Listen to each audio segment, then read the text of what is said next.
Et bonsoir. Et voilà, Dédé le clown des ODD, c'est moi. Et je vous dis bonsoir pour ce nouveau moment messager ODD, ce nouveau moment euh, mobilisation pour la semaine qui vient, pour tous ceux qui trouvent que l'agenda 2030, les 17 objectifs de développement durable et la promesse ne laisser de côté, c'est la boussole que nous devons suivre dans ces temps particuliers où le monde est bousculé, où des crises planétaires se dessinent et il faut bien donc ensemble se mobiliser pour transformer les choses. Et l'agenda 2030 nous donne une boussole. C'est pour ça que toutes les semaines, le dimanche soir, Dédé, le clown des ODD, et me voici, je vous propose de nous retrouver. Alors vous êtes peut-être surpris parce que là, ce soir, normalement j'ai mon beau t-shirt 17 ODD. Aujourd'hui, j'ai choisi d'être en bleu. Et je vous raconterai pourquoi dans quelques minutes, puisque le bleu est a priori aujourd'hui la couleur de la journée mondiale de sensibilisation à l'autisme. Alors, comme d'habitude, dans ODD, au déjà dimanche, on fait un petit retour sur la semaine passée et on regarde la semaine qui vient ou le mois qui vient. Et ce dont je vous parle, vous pouvez retrouver sur la page Facebook ODD, au déjà dimanche, toute une série de posts qui vous permettent de retrouver les infos bien plus précises, d'accéder aux liens, etc. Donc, très vite, regardons la semaine passée.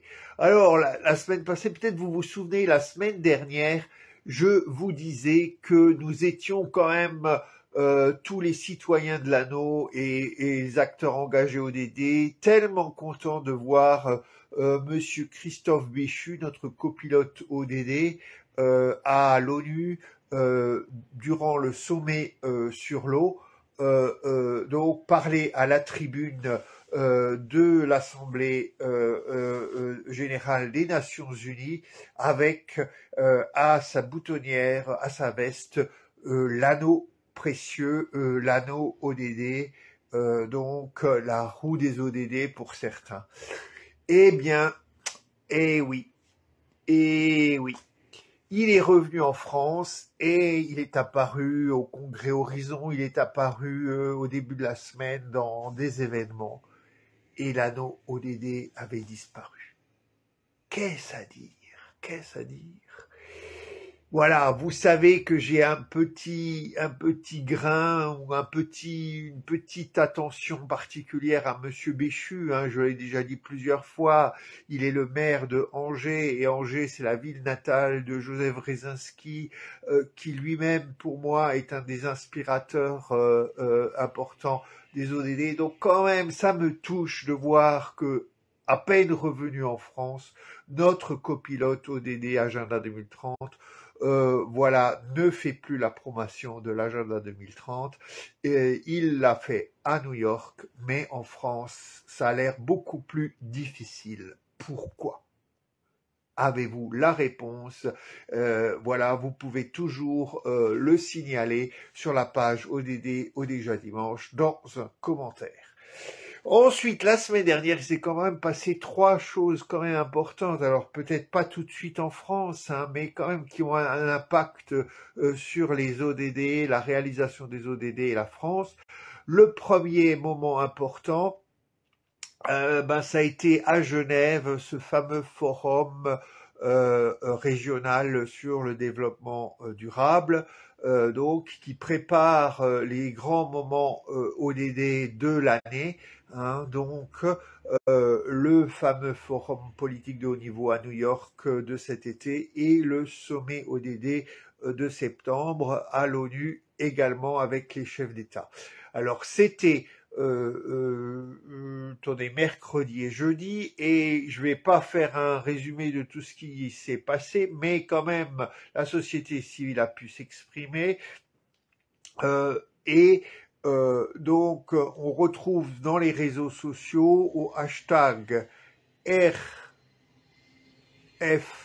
RFSD, Regional Forum Social Development, Sustainable Development, donc RFSD 2023, pas mal d'infos sur ce qui s'est dit à Genève, et bien sûr ça nous amène petit à petit au sommet, donc au fameux HLPF de l'été et au sommet ODD de septembre. Et là, c'est intéressant de savoir, ça a été rediffusé par agenda2030.fr, hein, enfin nos amis du ministère de l'écologie qui suivent l'agenda 2030. Hein, donc il y a maintenant une newsletter sur ce sommet SDG. On peut s'inscrire, on peut recevoir toutes les nouvelles concernant la préparation de ce sommet ODD. Donc, allez voir sur la page ODD au déjà dimanche, prenez l'abonnement à cette fameuse newsletter concernant le sommet important de cette année à mi-parcours des 15 ans 2015-2030 de l'agenda.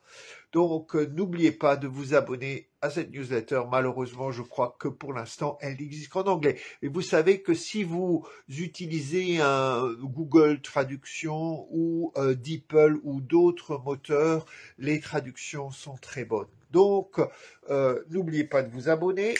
Et puis, donc ça, c'était le sommet à Genève. Il s'est quand même passé d'autres choses. Une chose à New York et une chose à Strasbourg ou à Bruxelles, je ne sais plus. Enfin bref, à Strasbourg, à Bruxelles, c'est le Parlement européen.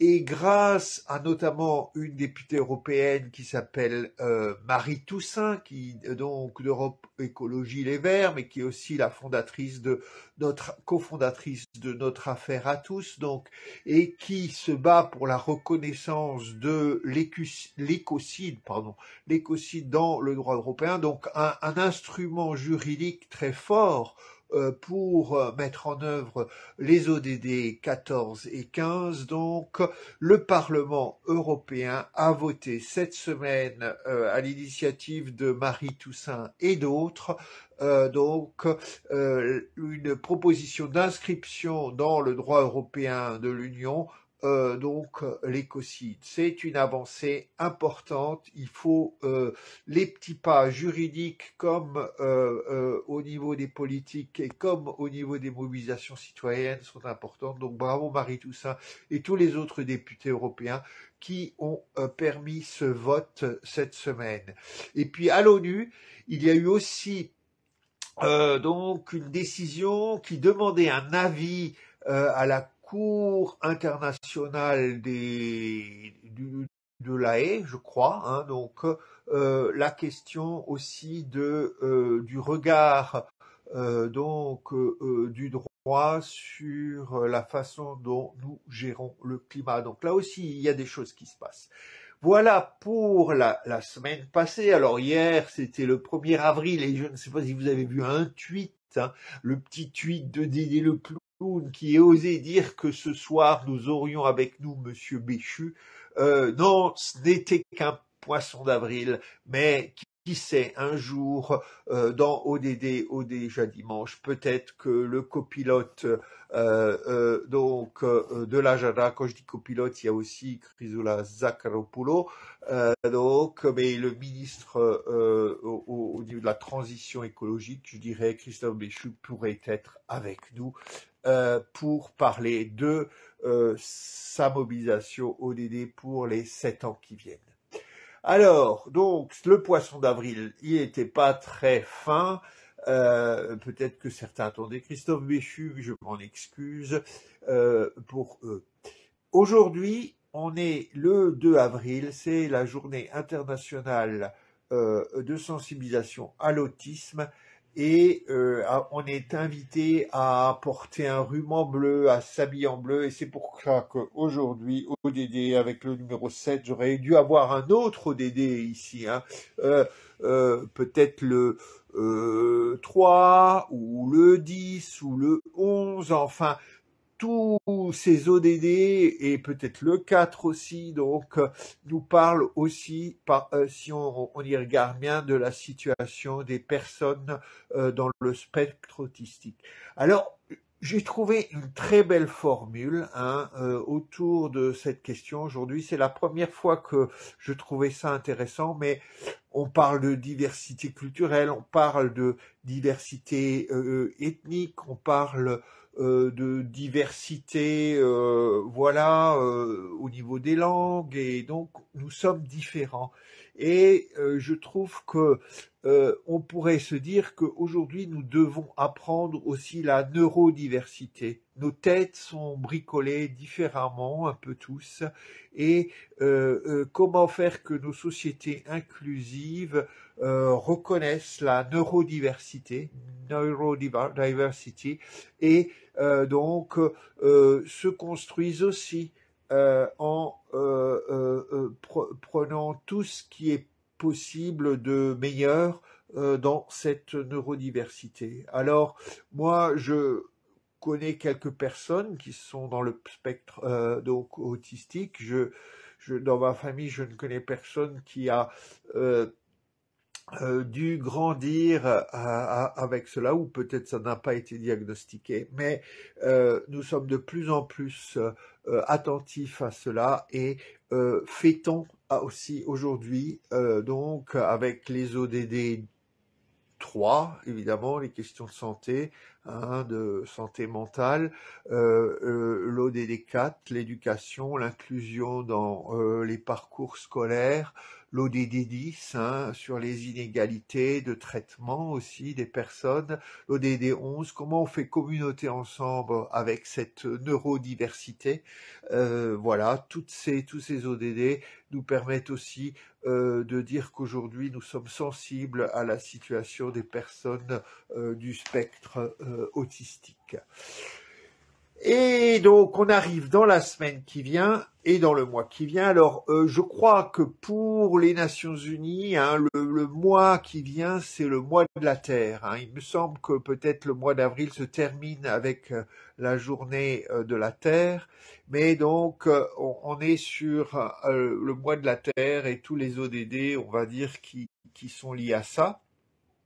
Mais il y a aussi donc dans quelques jours, le 7, donc cette semaine qui arrive, vendredi, la journée mondiale de la santé. Et il se trouve que ce sont les 75 ans de la création de l'OMS, l'Organisation mondiale de la santé. Donc, on va retrouver évidemment l'ODD 3 et tout ce qui est lié cette semaine, la santé pour tous, et je crois que la thématique pour cette année, pour cette journée mondiale de la santé, c'est là aussi la santé et la terre. Et donc on en retrouve, qu'est-ce que je raconte, donc on retrouve cette question qui a un peu été déjà évoquée dans les dernières années, surtout l'année dernière avec l'adoption, la reconnaissance du droit à un environnement sain et durable par les Nations Unies. On en retrouve au lien santé et environnement. Donc comment tous les efforts liés à notre environnement, à notre cadre de vie, donc à ce respect de la terre, ont aussi un impact sur la santé humaine. Donc, préparez-vous à marquer cette journée ODD 3, mais liée à plein d'autres ODD, donc qui est vendredi, santé pour tous, donc 75 ans de l'Organisation mondiale de la santé, dont on a pas mal entendu parler au moment de la crise de la Covid, et on pourrait dire y est-on encore ou pas, je ne sais pas, mais donc cette OMS marque ses 75 ans ce vendredi, et c'est quand même un instrument pour faire progresser la situation de la prise en charge recherche de santé partout dans le monde. Mobilisons-nous pour que ça continue d'exister, que nos États le financent et qu'on ait des avancées au niveau des pays sur l'ODD 3. Hein. C'est quand même, on le sait, une question très forte en France, hein, la détérioration du système de santé. On peut se demander, mais comment donc nos pays peuvent inverser cette tendance tout en imaginant que peut-être la santé ne se construit pas seulement qu'avec donc des traitements médicamenteux, qu'il y a toute une dimension de l'environnement dans lequel nous vivons, de pression au travail, de beaucoup de choses à transformer pour prévenir les questions donc de santé. Je parle trop longtemps, c'est le 7 avril. Et puis, dans cette semaine, on a encore, avant cela, que je ne l'oublie pas, le 4 avril. Alors, chaque année, le 4 avril, je vous en remets une couche. Pour moi, hein, c'est un jour très marquant puisque c'est le jour anniversaire, cette année 55e anniversaire de l'assassinat de Martin Luther King. Et je l'ai assez dit pour moi, comme Brzezinski d'Angers, comme Nelson Mandela d'Afrique du Sud ou Gandhi d'Inde. Pour moi, Martin Luther King est un des pères inspirateurs de cet agenda 2030 dans lequel on trouve notamment donc cette affirmation qu'on peut mettre fin à la pauvreté si on le choisit. Donc 4 avril, mais le 4 avril, c'est aussi cette année le moment où il y a une journée de discussion au comité européen, économique et social européen, donc à Bruxelles, sur le leadership, la place de l'Union européenne dans la mise en œuvre de l'agenda 2030 en Europe et dans le monde. Et là, vous trouverez le lien, mais toute la journée, il va y avoir à Bruxelles, à un moment où on sait que l'Europe va présenter son rapport national volontaire, sa revue nationale volontaire, son examen national volontaire, donc au forum de haut niveau cet été, l'Europe discute son rôle par rapport à l'agenda du 30. C'est le 4 avril, dans 2 jours. Vous pouvez suivre ça aussi en ligne si vous avez le temps. Et puis pour terminer, parce qu'il y a beaucoup de choses qui se passent encore, ce mois-ci, on a encore tout le mois pour présenter des projets au fameux SDGs Award de l'ONU, donc des prix de reconnaissance pour la contribution à la mise en œuvre de l'agenda 2030 au niveau mondial par les Nations Unies. Je le redis parce que, à ma connaissance, pour l'instant, très peu de personnes du monde francophone ont été honorées, ont été retenus pour obtenir ces SDG Awards. Et il me semble qu'il y a beaucoup de choses intéressantes qui se passent en francophonie. Donc regardez ça, n'hésitez pas, si vous êtes engagé dans un projet autour des ODD de l'agenda 2030, à présenter votre projet à ces fameux SDGs Awards. Alors, il y a des petites personnes qui m'écrivent, il faut que je joue les lunettes, l'ODD 3, c'est la santé, mais c'est le bien-être. Merci, oui, monsieur Olivier Stock, vous avez bien raison. Hein. Il y a le bien-être, et le bien-être, ça en lien aussi avec le cadre de vie, l'environnement et tout le reste. Donc, bien raison, le bien-être fondamental. Donc, ceci étant dit, je dépasse largement mes 10 ou 15 minutes.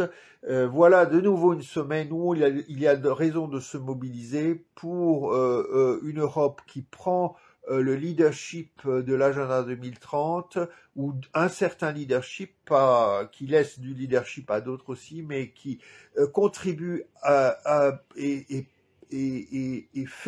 prend sa part de ce chemin à réaliser ensemble. Donc ça, c'est ce mardi, la journée internationale ou mondiale de la santé, ce vendredi, et donc pensez à présenter vos projets donc au fameux concours, pas concours, mais à la fameuse appel à projet SDG Award des Nations Unies. Et on se retrouve la semaine prochaine. Ce sera le dimanche de Pâques.